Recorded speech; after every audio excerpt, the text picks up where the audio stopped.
بسم اللہ الرحمن الرحیم۔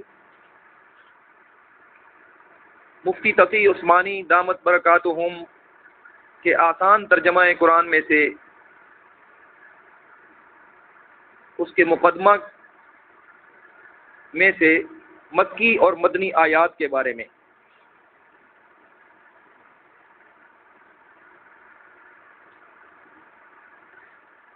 آپ نے قرآن کریم کی صورتوں کے عنوان میں دیکھا ہوگا کہ کسی صورت کے ساتھ مکی اور کسی کے ساتھ مدنی لکھا ہوتا ہے۔ اس کا صحیح مفہوم سمجھ لینا ضروری ہے۔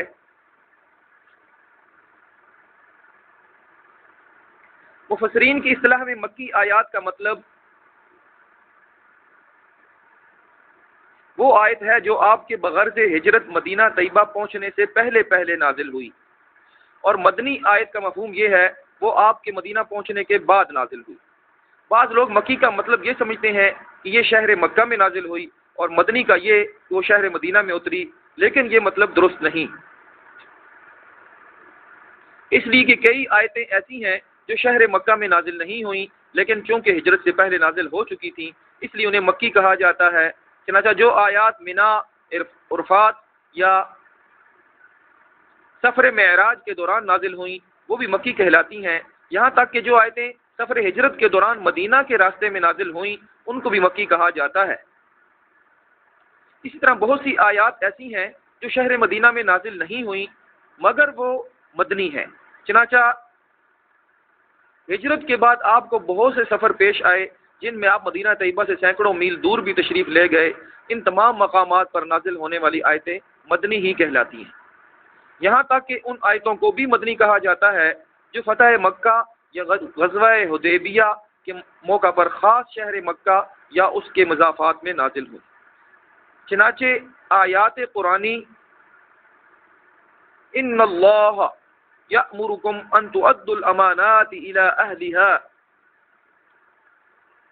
سورت نمبر 4 آیت نمبر 58 مدنی ہے، حالانکہ وہ مکہ مکرمہ میں نازل ہوئی۔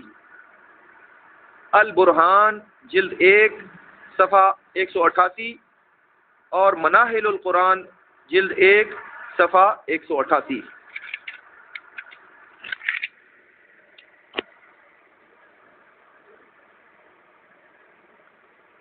بعض صورتیں ایسی ہیں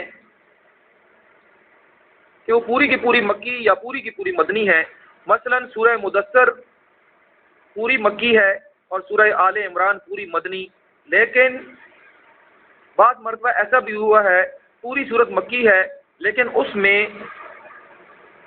ایک یا چند آیات مدنی بھی آ گئی ہیں۔ بعض مرتبہ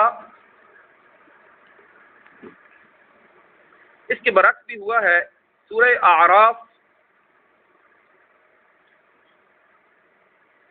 مکی ہے لیکن اس میں وَاسْأَلْهُمْ عَنِ الْقَرْيَةِ الَّتِي كَانَتْ حَاضِرَةَ الْبَحْرِ سے لے کر وَإِذْ أَخَذَ رَبُّكَ مِنْ بَنِي آدَمَ تک کی آیات مدنی ہیں، سورت نمبر 7 آیت نمبر 163۔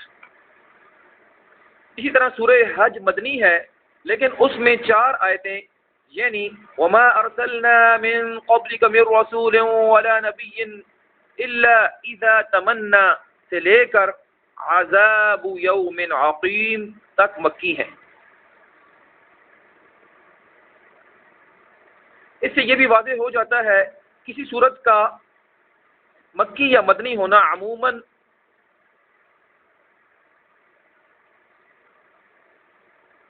اس کی اکثر آیتوں کے اعتبار سے ہوتا ہے، اور اکثر ایسا ہوتا ہے اس صورت کہ جس صورت کی ابتدائی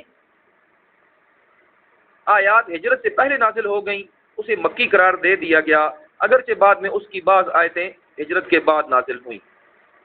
مناہل القرآن جلد 1 صفحہ 192۔